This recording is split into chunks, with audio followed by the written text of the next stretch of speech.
dark side of being gifted. Hi, everybody. This episode is a bit different. It's a casual conversation between myself and my very good friend, Michelle Royal. We are both women business owners who are intensely sensitive, meaning we're highly spiritually tuned in and we have a lot of overexcitabilities. And so I asked Michelle about recording a conversation that's representative of many of our conversations about our life's journey, about the dark side of being gifted, about the depression, anxiety, and some of the things we've had to overcome to get where we are and that we still work through. So I hope you enjoy this casual conversation and let us know what you think about it. You'll see Michelle's information in the show notes, and I hope you enjoy, but most importantly, I hope you're inspired by our conversation. Cool. So you got to see the card that I pulled for us. Okay. Ooh, oh, the Seven of Cups. Isn't he great? This is a card deck I used for light seers. And listen to what it says. It's so us. It's hysterical. My wildest imagination is a tool that I can use to inform my future in a down-to-earth way. I love it. Isn't that great?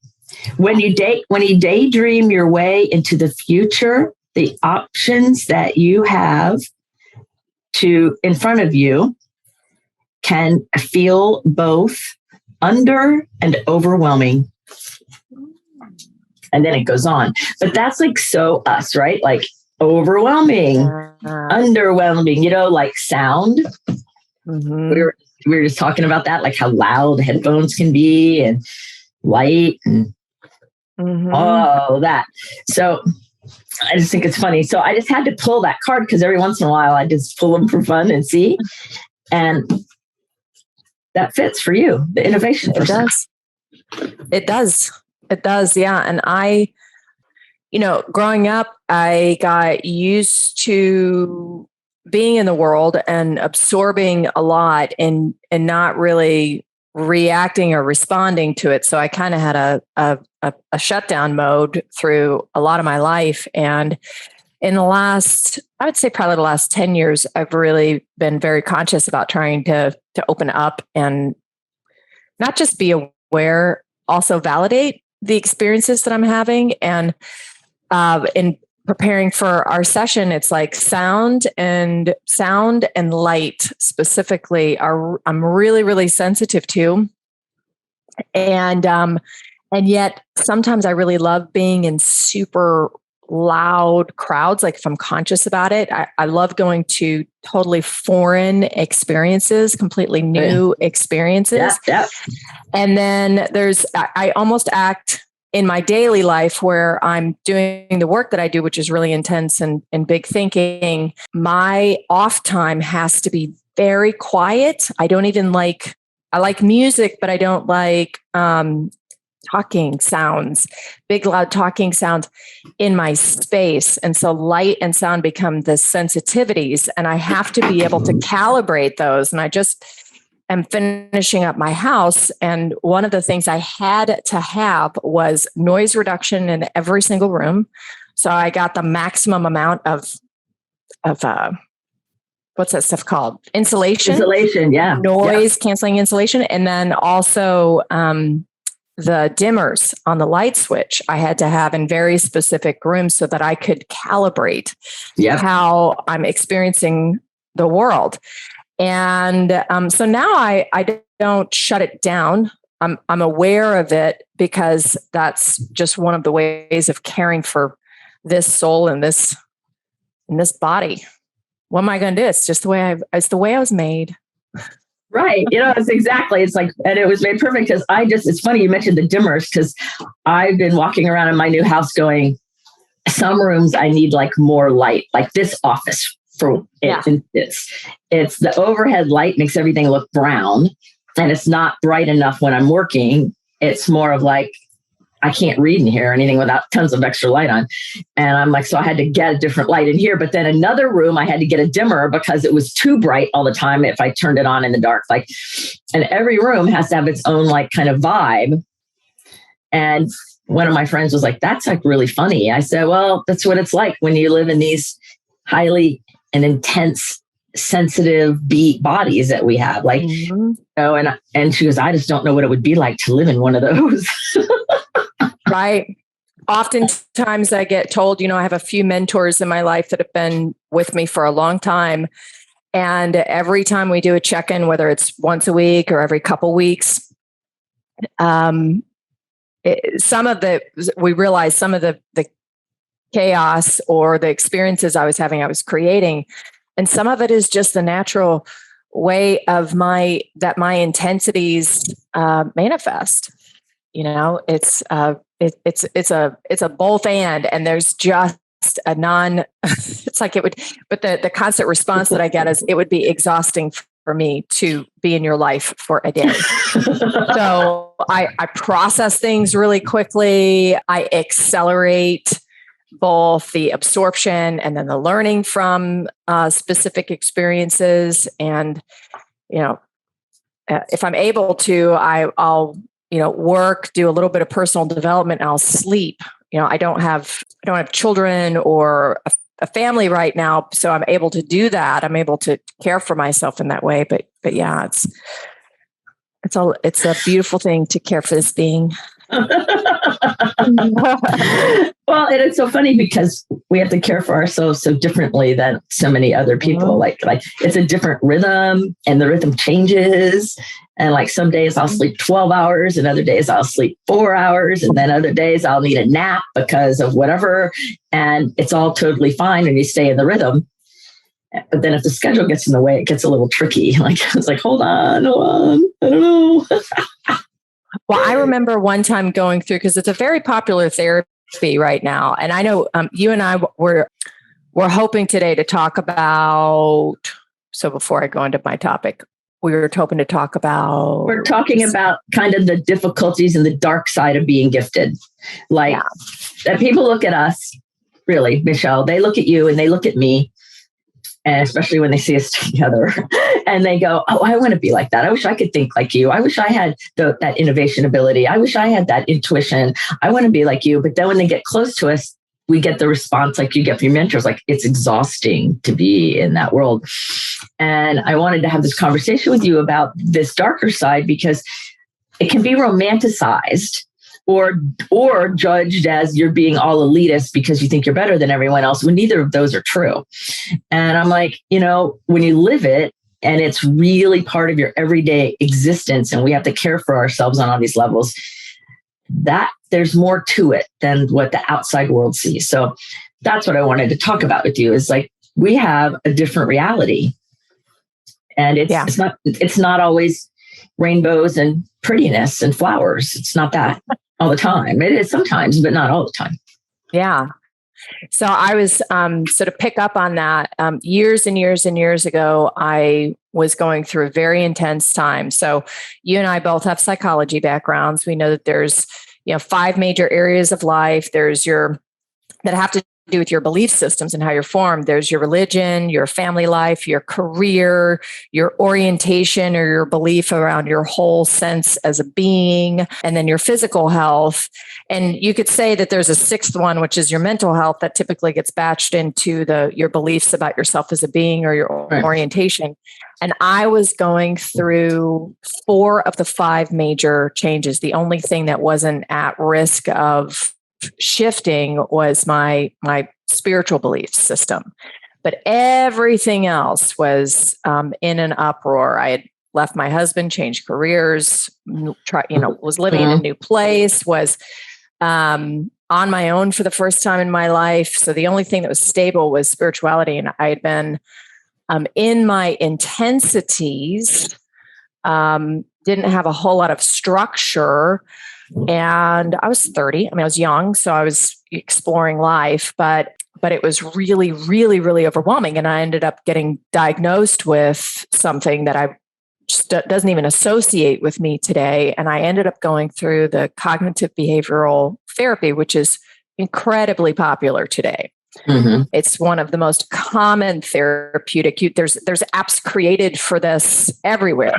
And the whole thing was around give yourself a structure, go to bed at the same time at night, wake up at the same time every day, get into a routine. And although those things can be good, I believe also that routine for someone who is gifted, sensitive, and talented and has intensities looks very different from a routine for someone who has none of that, right? And it has taken me years, because whenever I tried to apply that kind of a discipline, I became almost as intense about that discipline. And it has taken a long time for me to come to terms with and to really care for the way that this being needs the counterbalance. Because when on the wave of energy and inspiration, I must follow the wave of energy and inspiration. When on the wave of rest and respite and hibernation, I have to follow the wave of rest, respite, and hibernation.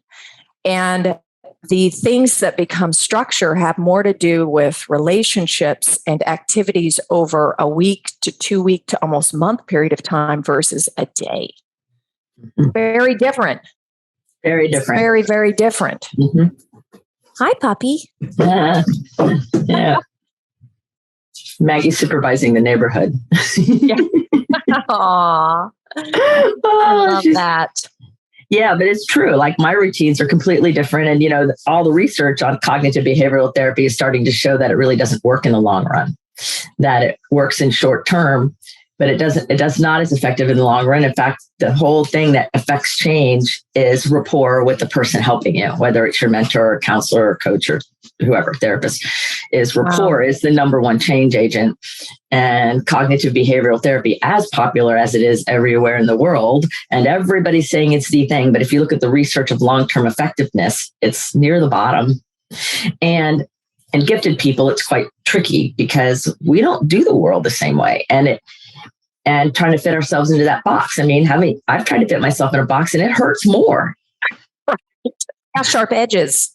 Yes. And I'm like, I can't do this. And it's funny because even my calendar says morning routine. And somebody asked me, well, what's that mean? What's your morning routine? I said, well, it depends on the day of the week what my morning routine is.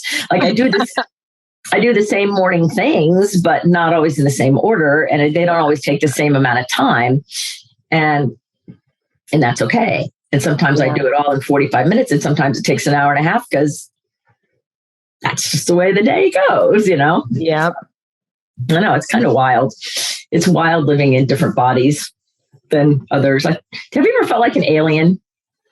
All the time. As a matter of fact, for I would say probably I don't know if it was 5 years ago. I described it to my mother like this, and a part of it had to do with how I came into the career that I'm in. Part of it had to do with the fact that I was, the only woman in a male-dominated industry. And so I'd typically be the only woman in most meetings. But I was like, I walk in the room and I was self-conscious. I was too self-conscious of myself. Right.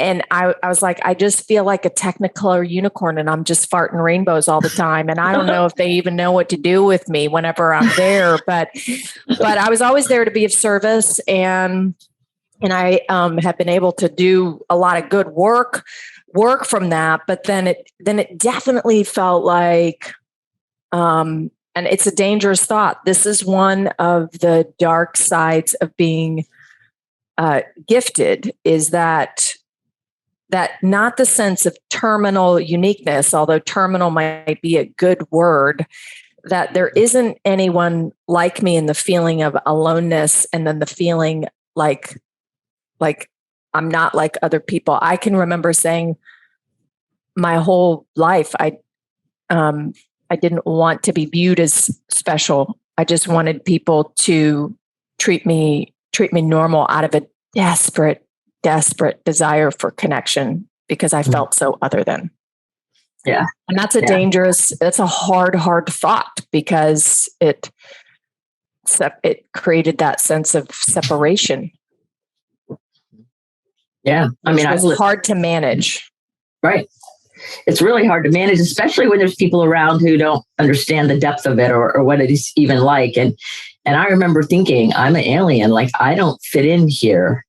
And I remember it in high school vividly and senior class projects and stuff. And I was on the senior board and I'd look at all my friends and I'd go, they think they're interacting with me, but like, I don't know. Am I in here? Like it was just, I wasn't dissociated, but I knew that who they thought I was and who I was, what they thought and who I really was were different. Mm-hmm. And I remember that very vividly. And even now, sometimes I remember a client years ago in one of the rehabs I was running, he looked at me and he goes, when I'm talking to you, you look normal for a while and then you switch and it's all different. And I don't know what it is, but it really works. Now, and years later, now we know that it's my intuitive gift, but it was so natural to me that I didn't know it was a gift. I didn't know that my intuition was that heightened and that aware. I just thought everybody was like that. Mm-hmm. And so I would get judged for being this crazy person when really it was just really super strong intuition. And now when I say I'm intuitive, there's some people who like, they understand it or they think they do, but it's different. But I remember those days. I remember people looking at me like, you changed. I just did it live yesterday or the day before, because I do a lot of Facebook Lives. Somebody put in a comment in there, in the middle of this, your voice changed. I went back and listened and I didn't hear it, but they heard something. Right. And I'm like, I think that's our intuition, our spiritual gift showing up, where there's a morphing of something. I don't know how to describe it, but I feel it. And I'll bet you feel it too, because you do a lot of innovation, intuitive work. I mean, that's your work. So I do. And it's, when we talk about a read, as you were talking, what came to my mind is it's like someone who lives in the city. So there's like if we think of three phases of it, there's someone who lives in a city and they look up at the sky and they go, oh, wow, what a beautiful night. Look, I can see, so many stars because it's such a beautiful night. And the moon's not out, so they can see more stars than normal, versus someone who lives in the country and the amount of stars that you can see in the country, right? However, being someone who is highly sensitive and intuitive, so there's intuition, which is my read of things, and then there's my sensitivities, which is my absorption or my sensing of the world. So you have the person in the city looking up at the sky.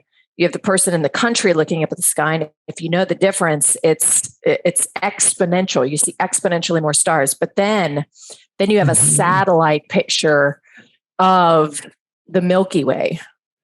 Right. And someone who is sensitive, when we talk about, there's some, in the NLP world or the neuro-linguistic programming world, or in the world of brain science or neuroscience, they talk about, we receive 60,000 pieces of information a day, or 80,000 thoughts throughout the day, or we get in millions and millions of data points. Someone who is highly sensitive is not able to put as many denial or blockers up. It takes that is incredible effort. I spent most of my life in that effort, and it nearly killed me. Yeah. And finding a way to safely open the aperture, because I actually can see the Milky Way. Yeah. Right. And I can hear it and I can feel it. Right. And I'll give an example through sound. I'm staying at a house while my house is getting done. It's on the beach, and my neighbors like to have a party. And everyone, whenever I tell them that the music is playing so loud, they say, just put earplugs in. And I said, I don't think y'all understand. I can feel it. When I was a child and we would share a hotel room with my parents and my father would be snoring, I would have to take an entire set of blankets and pillows, go under the sink in the bathroom, shut the door, surround myself, because I could feel, my body could feel the sound. Yeah. And that level of sensitivity means that I am more attuned to a lot of different pieces of information that other people are able to just shut out without a problem. And that is a gift, right? It is a gift. And there's a dark side to it, because unmanaged or uncared for, that probably would drive a lot of people a little cuckoo, which, I mean, they wouldn't be able to handle it. And I am a person of this world, and I serve a lot of individuals. And so it's been very helpful to learn how to handle it. But that is not a fun, it's not a fun experience. I don't always feel like a fun person. Right. It's not always fun. I don't think it is. I think about that and I go, it's categorically different. And, yes. And I describe it kind of like, I love the Milky Way thing. You just reminded me, I was at this retreat out in California, and finally I could see the Milky Way, because I used to be able to see it in Sarasota and all through Florida until the light pollution got so bad. And so I hadn't seen it in a while. And I love the Milky Way. And I love the moon. I love stars in general, the night sky. And at night, one of the nights there were forest fires nearby. So for most of the nights, it was kind of smoky. But this one night, it was really clear and you could see the Milky Way beautifully. And I was like, I was like connected. And one of the other gentlemen at the retreat came over and he goes, "What are you looking at?" I said, "The Milky Way." He goes, "Where? Where is it?" And I mean, it was like huge. I go, "Right there. That's the Milky Way." And he started weeping because he goes, "I've lived in Los Angeles my whole life and I always wanted to get to see the Milky Way." And he was like in his late 60s. He was so happy that he got to see it. And I had a moment of that deep appreciation of things that I'm just so connected to. And I was glad I let myself stop and be connected so that I could show him, but I didn't even know he was ever trying to see the Milky Way. And it's just, the volume inside can be so high. It can be really high. And you remind me of, like, just what's popping into my head, because my head, we go 500 different places, but I was thinking about the pain and discomfort of being able to see and experience, and most of it's nonverbal, right? So we're talking about sounds, smells. I can smell things that most people can't smell. I can smell if someone's washing machine has the tiniest amount of mold growth behind the machine itself, Mm-hmm, and it gets, I cannot dry my body off with anything that is not a pristine, clean. It's just it's a thing. I can smell it on my body the entire day. And some of this could be neuroscientifically, I could potentially rewire it. And yet when we're talking about the sensitivities, these are my senses are more intense. So when I see things very clearly, because you and I have both made a career, your vision's applied, my innovation work, we both made a career of seeing what no one else sees. Seeing connections, seeing pathways, seeing opportunities, seeing futures that no one else sees, which is like seeing the Milky Way, right? It's like seeing the whole universe at one time and then going, oh yeah, so there's actually, it's not a straight path, but there's a path through here that we're just not aware of, because so many people are used to being able to have their great forgetter on overdrive. Right. And there is pain, just like that gentleman who never saw the Milky Way until he's 60. There's pain. There's that painful point between what I see and my body's verbal ability to communicate that to other people. It has, because we just like there's all of the senses that have intelligence, information, right? There's also, we stand so much on the verbal communication, and yet we know 80% of communication is physical in our body and tone, not even the words that we say. And yet, so there's just all of this.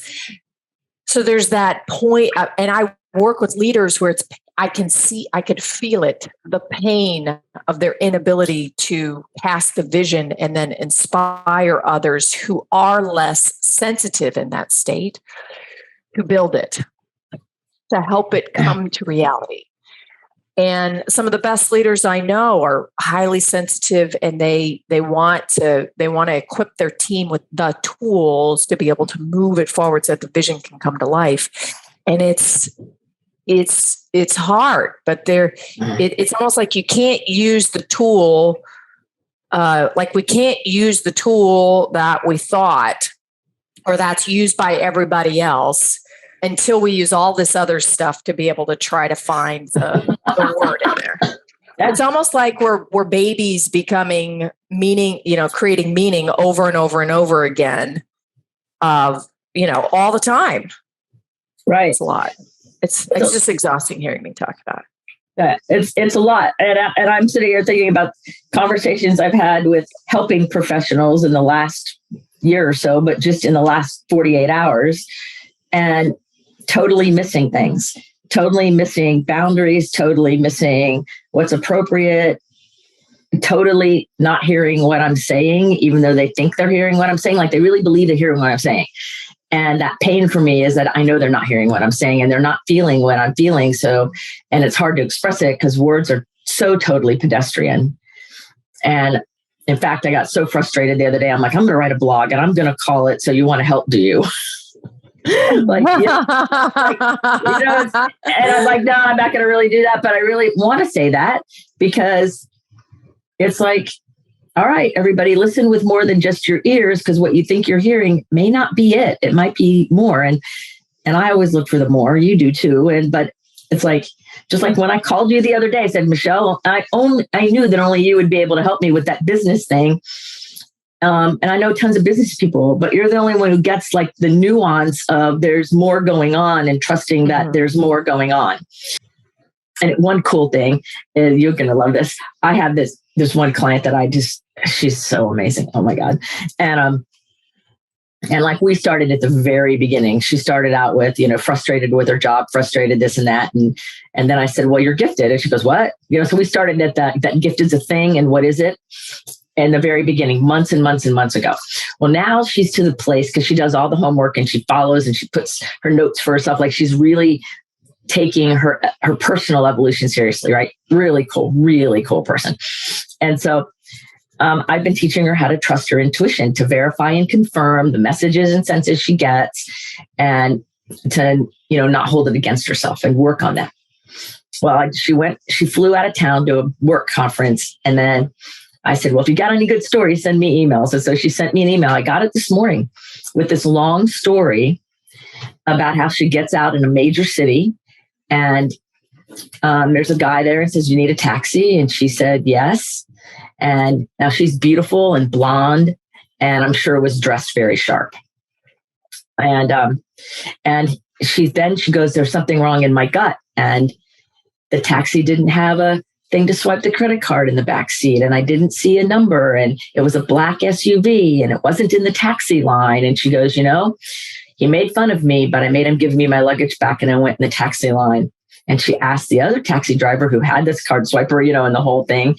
And they go, "Oh yes, those people rip off. It's a dangerous thing." And she could sense the danger and trusted herself and made the change midstream versus talking herself out of it and potentially putting herself in harm. So she thanked me for helping her keep her safe by teaching her to trust her deep sense of safety and intuition.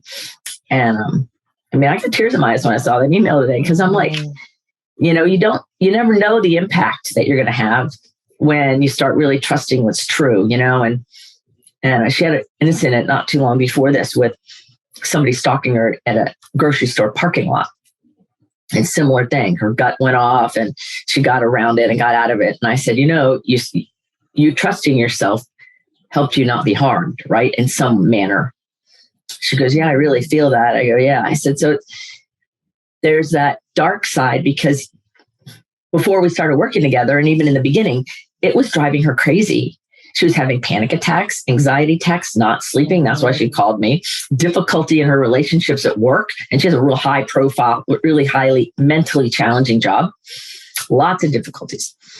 And now everything's flowing, but that her beautiful sensitivities. She's beautiful. Her soul is beautiful. And yet trying to fit into this world that didn't understand her sensitivities was was harming her. And now she's thriving, and I'm just so grateful that that she's learning, because I never like to see people suffer.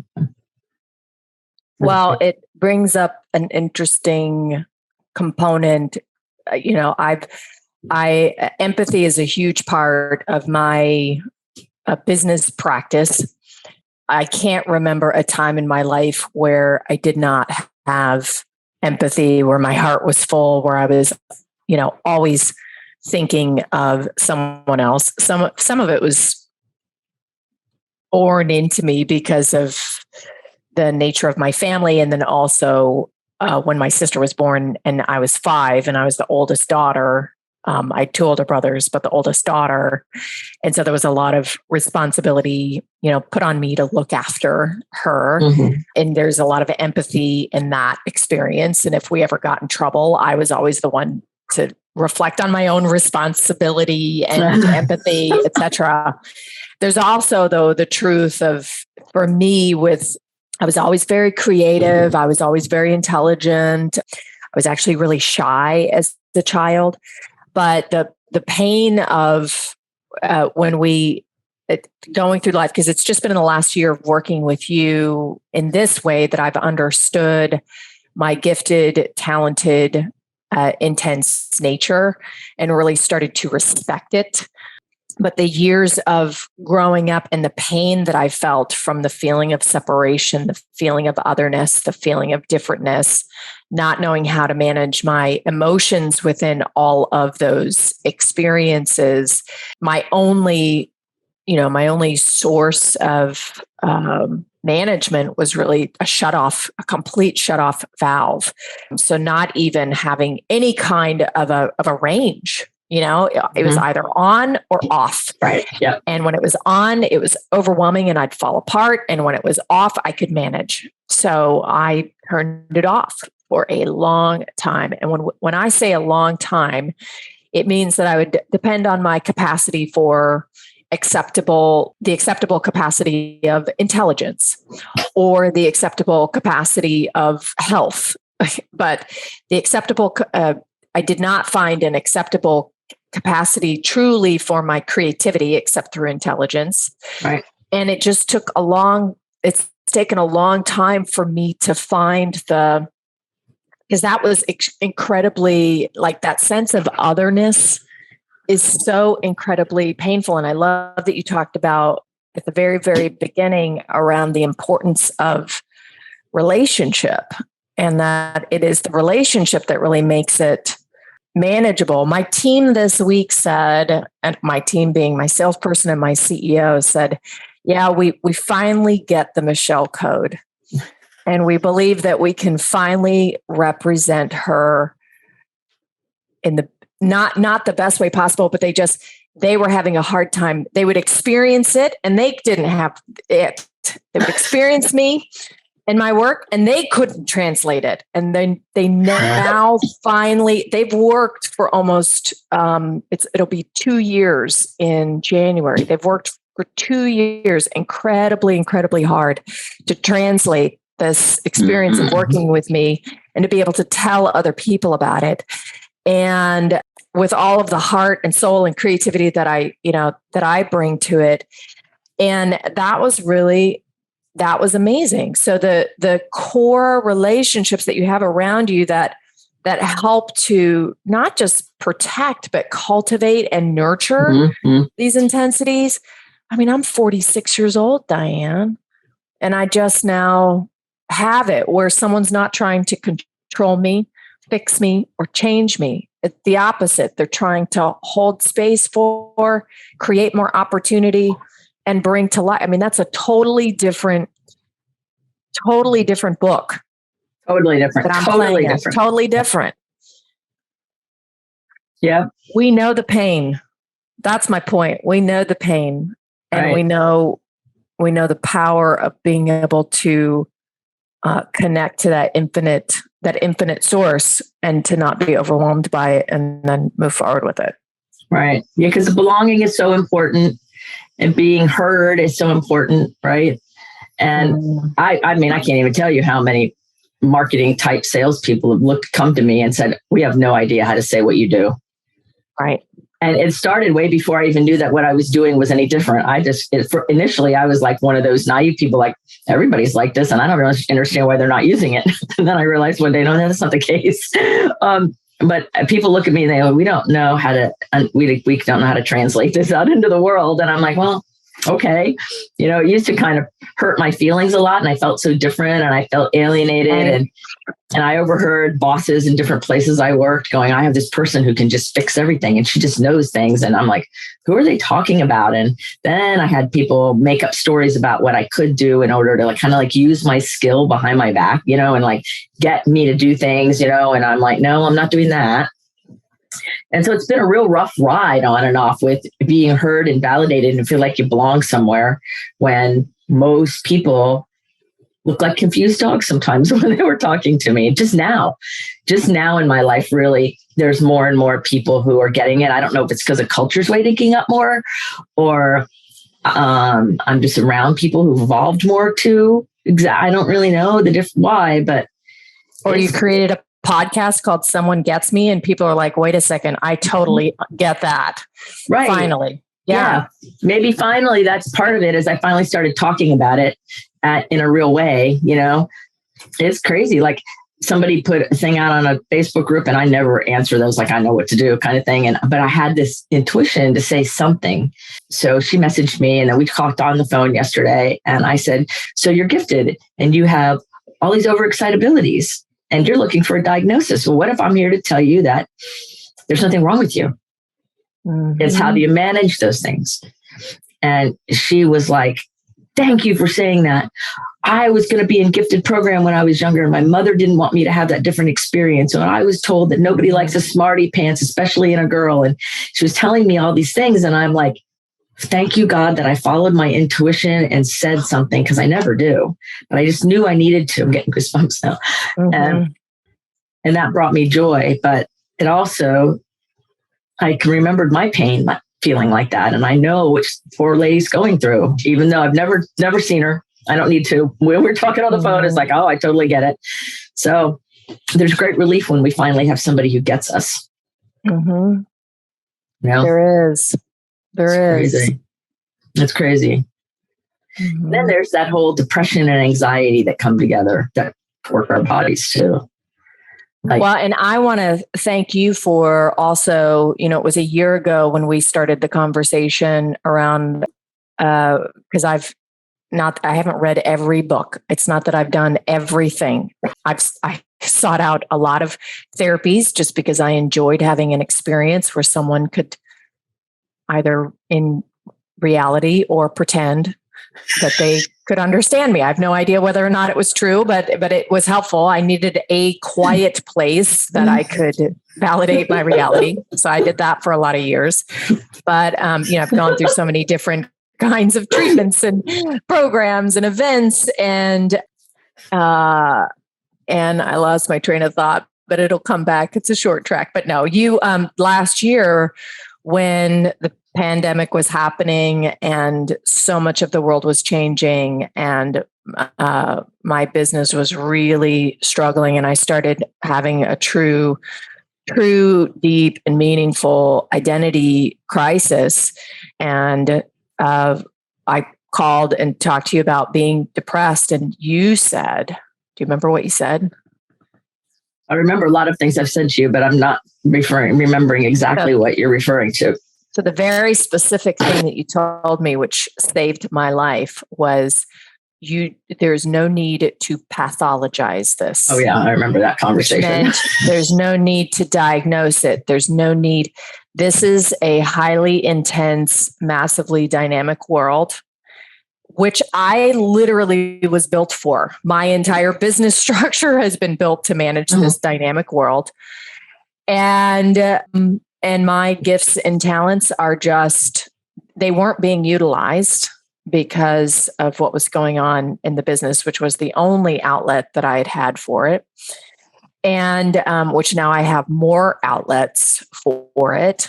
I was questioning whether or not the world was going to be better with me in it or out of it. I mean, it was a really, really hard place. And instead of saying, what the F is wrong with you? You said, let's not pathologize this. What you're feeling is totally normal. And we're going to get through this, in a real simple way. And you asked me these questions about what did I have to offer the world and people. You said, can you offer people hope? And I said, yes. And you said, can you offer it through what you know? And I said, yes. And then that started me on, and it took time, but, and it was one day at a time, but that started me on the path of keeping going. So when the world caved in again in February, and I was faced with really intense decisions, and then, all of the shifts, it didn't debilitate me with depression and anxiety. I could actually utilize my gifts and put things in place and walk through it. But I mean, not pathologizing your giftedness. It reminds me of Martha Graham. I think the legend of her is that she was a hyperactive child, and the school wanted her to go into a special needs group because she couldn't focus or concentrate in class. And the doctor took her mom into a separate room with one of those see-through glass mirrors and said, "Hey, why don't you just sit here and we'll be back in a few minutes." And they observed her, and she was just moving all over the place. And he said, "Your daughter doesn't have an issue. She doesn't have special needs. She's a dancer." Like, that's what I think of with gifted people. Mm-hmm. There's nothing wrong with me. I am just this. Right. I am this other, I provide this other experience. And in the world that I live in, with a lot of technology, a lot of strategic decisions, a lot of complexity, I am the human-centered, highly sensitive map maker for opportunities. And I help humans see the possibility and the potential and take action on it. I mean, that's the role I play in that big old fantastic world. Right. Yeah.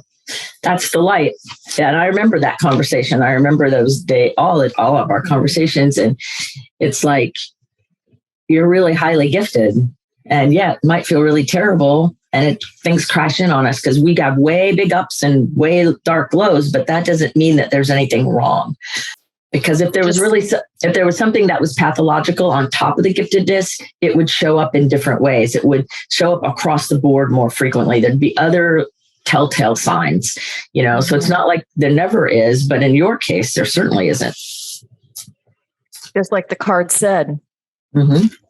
I love that card about daydreaming into the future and bringing it forward, because in that world, our intuitive gift is a daydream, but it's really not. We're creating something magical, which is really kind of fun. Very, very fun. So before we turn off the recording, because we'll probably keep talking, but one of the things I wanted to kind of like talk about a little bit is when we flip the dark side of being gifted on its head and kind of use the energy for our good or our forward movement, our evolution, rather than to take us down.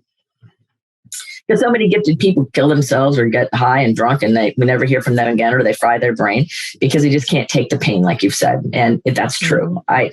So if we were going to flip that energy like on its head and look at it from the other side and start to say, hold on a second, what can we do to like, I just kind of see us like maybe Joan of Arc or somebody, like standing the staff in the ground. This is my spot. I'm here for a reason, and get out of my way. Not in a mean way, in a spiritually sound manner. Like, here is my presence. This is what I'm about, or something like that. That's kind of what I imagine. But what do you imagine when we turn the dark side on its head? Like, I mean,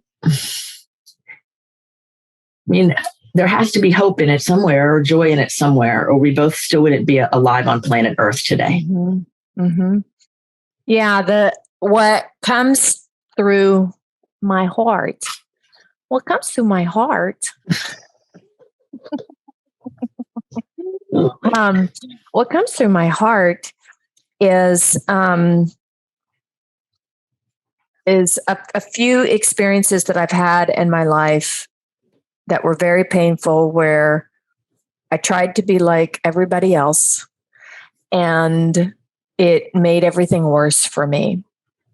And when I say I tried to be like everyone else, I would remove things from my schedule. So I was a senior in high school. I decided not to try out for drill team because I was like, I'm going to focus this year. I'm going to focus on academics and I'm going to focus on my spiritual practice.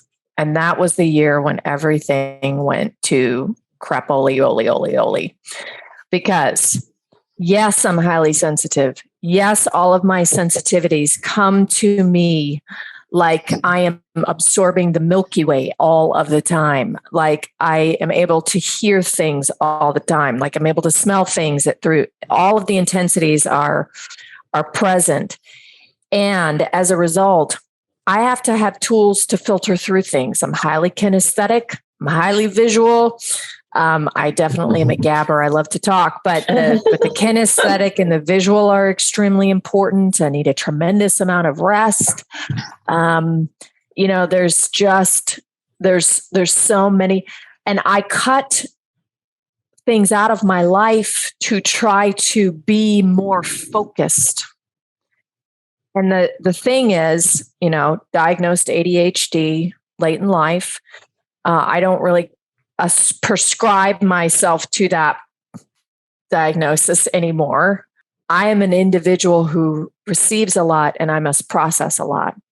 And I must be counterbalanced. And what looks like a hyper unfocus is a hyper focus.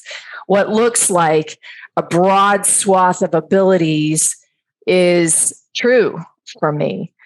And everything, though, is centered around this deep humanity and spiritual connection.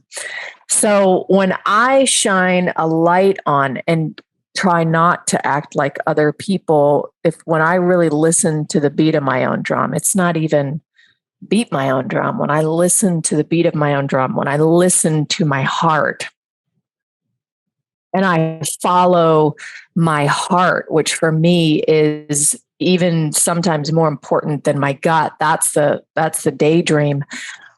Oh my gosh, it is so much fun. And it's gonna say, if someone who's not highly sensitive, gifted, or talented heard me say this, they would say, that's not even real life. Not only is it more fun, but I literally get to write the rules. Yes. Because the rules don't exist. We create new rules. We understand the spirit of laws. We know how to dance in the chaos. Because it's not chaos, it's fractal energy that's out in the universe that lives within each of us. I mean, it's such a beautiful experience. It's like the movie It's a Beautiful Life. Remember that one? Yes. Oh, yes. So beautiful. All of the teachers, like Viktor Frankl, like that movie It's a Beautiful Life. Last night I watched King Richard, who he said this was the plan. The plan, do you know what the plan was? The plan was a vision. The plan was a vision and a dream. And that was the plan. The plan wasn't, okay, step 1, step 2, step 3, step 4, step 5. With highly gifted and talented people, the plan was a dream, but and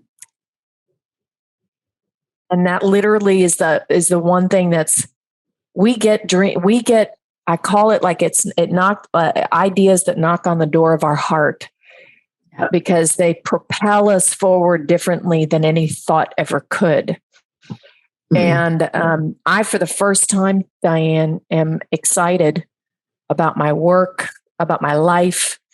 I'm more excited today. I'm having more fun today than I ever have, and definitely more so than I have in the last 4 years. I mean, it's incredible, but the dream hasn't changed. Mm-hmm. The thing that knocked on the door of my heart hasn't changed, but I have. Right. Yeah. That's beautiful. Because it's true. Like I tell everybody when they say something about reinventing yourself, I'm like, we can't reinvent what's been invented. That the heart is the same. The calling is the same. It's how are we bringing it out that changes? The iteration changes as we evolve and grow. But the dream is always the same. What we do with it shifts. Yeah. And that's why people go, oh, you reinvented yourself. I said, no, it's always been this way. It just looks different based on whatever's going on in the moment, Yeah. And that's beautiful. That's beautiful. I was asked a question for a more formalized podcast a few months ago, and it was for entrepreneurs and startups. And one of the questions was, what are you most proud of starting? And my instant response was myself every single day. Mm-hmm.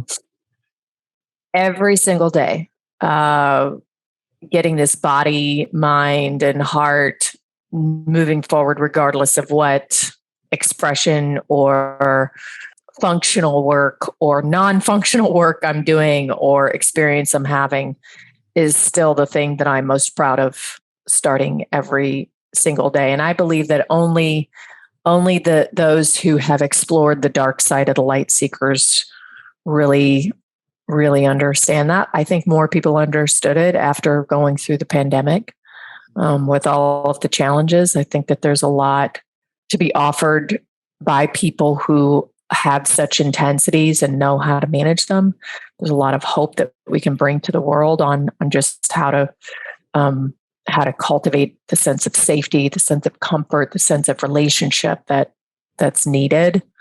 We experience deeply, so we feel deeply. It's a beautiful thing. It's a great gift. Mm-hmm. Yeah.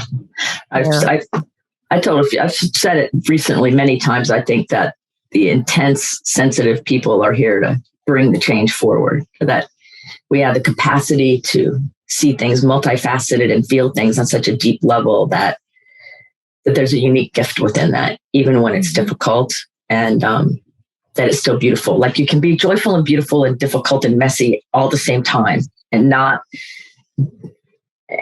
be in a pathological situation. Right. Exactly. Be all of those things, and it's not a sickness. It's a form of beauty. Yeah. I was you talked about feeling like an alien. I think probably one of the phrases that came through my head a lot over my lifetime has been, I just felt crazy. And really it was, I felt other than. Yes. I felt other than other people. And I love, there's a great book by Adam Stelzner called The Right Kind of Crazy. That's good. I believe that's what we're talking about, which is creating new worlds, being in new worlds. And when I get out of bed in the day and every day, and I start myself every day, it is still with the energy. Purpose can be a powerful energy producer, and almost like almost nuclear, right? Where it's just generating over and over again. And I've told people that I used to get very prescriptive, which is almost the same as pathologizing in my mind, but I used to get very prescriptive with how the vision of my calling was to come about. And then I realized I could work with a single client that serves 1 million people, and I am in service to 1 million people. Yes. I can expand my purpose through the ripple effect. I can touch one life and make an impact on 1 billion people. I can. And that, I think, helped me. What I feel in my body is that helped me relieve the pressure. And it also helped me call in the sensitivities as I need them in any given moment by using breath, grounding, some conversational reflective feedback, throughout the process. All of those things help so that I could both expand my own ability to affect my purpose through action and receive the care that I need. I used to think I wanted a huge company. I now realize that small is really much better for me, and we can still make the same impact that I would if, as a matter of fact, if I tried to build a huge company. The universe always responded differently. And so I'm like, maybe small but mighty is my unique blueprint for the way the purpose becomes effective. Well, and also small how, like, it doesn't have to have a lot of people to be big. Yeah. And so we're in a society that tells us it's a small company if it's less than 100 or less than 200 or less than 500 or whatever the number is, people. Well, I don't know. I think a small company, I don't care how many people are involved, the small or big in my world, has to do with impact. And I've been saying my whole life, and I'm so glad to hear you say this, it's a numbers game. So if somebody I help then turns around and another 100 people or 1,000 people or 1 billion people are impacted by that ripple effect, then in fact, my presence is mighty. Mm-hmm. And the size of the company is irrelevant, because I could have a ton of people working for me and us be making no impact or a negative impact, or devolving rather than evolving humankind. And so, and I remember when you were like talking about making the company bigger and bigger, and I kept saying, Michelle, no, that's not what I'm getting. I'm getting something that's way focused and much tighter in a cool way, like not a different kind of work, but something more, I don't know. I just kept seeing it be more concise, I guess is the word. And now that your people are getting it, which is so huge, but it's so huge. I pray one day that'll happen for me. Your people are getting it and things are going. That kind of concise paradigm is much more effective because we don't, you're not walking around in a constant overwhelm or the potential for it with noise and lights and all that stuff. Like, oh, okay, everybody back it up. You can be in your flow and in your best genius spot. Yeah. And impact 1 billion people through the people you impact. Yeah. Yeah. How cool is that? I mean, I just think it's cool. It is cool.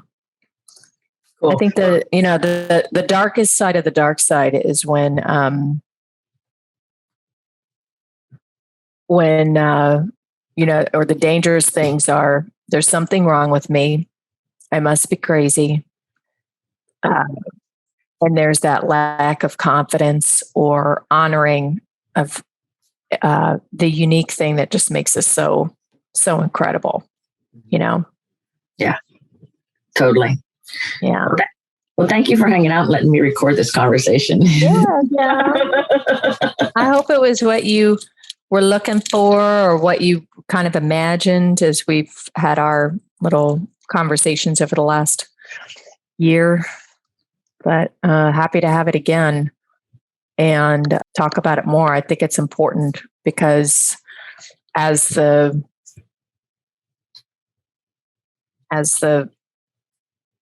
media gets more complex, I would say, as the outside voices get more complex and the reflections more untrustworthy to some extent in that space, I think it's important to have real conversations about what it's like and the possibilities. Yes. Like you said, highly sensitive. Real conversations. Yeah. Right. So everybody, you've been listening to Michelle Royal, my really good friend. And so we've been having these conversations. So she gave me permission to record all this and knowingly having a conversation about this dark side of being gifted. And we both live in the joy of it as well. Yeah. So until the next episode of this wild podcast, I hope you enjoyed this conversation. And make sure that you check the show notes and let Michelle know you heard her here, and let me know you heard Michelle here. And if you have any questions, we're happy to answer them. And we love dialogue. So have a good one. And don't forget, until the next episode of Someone Gets Me, be well.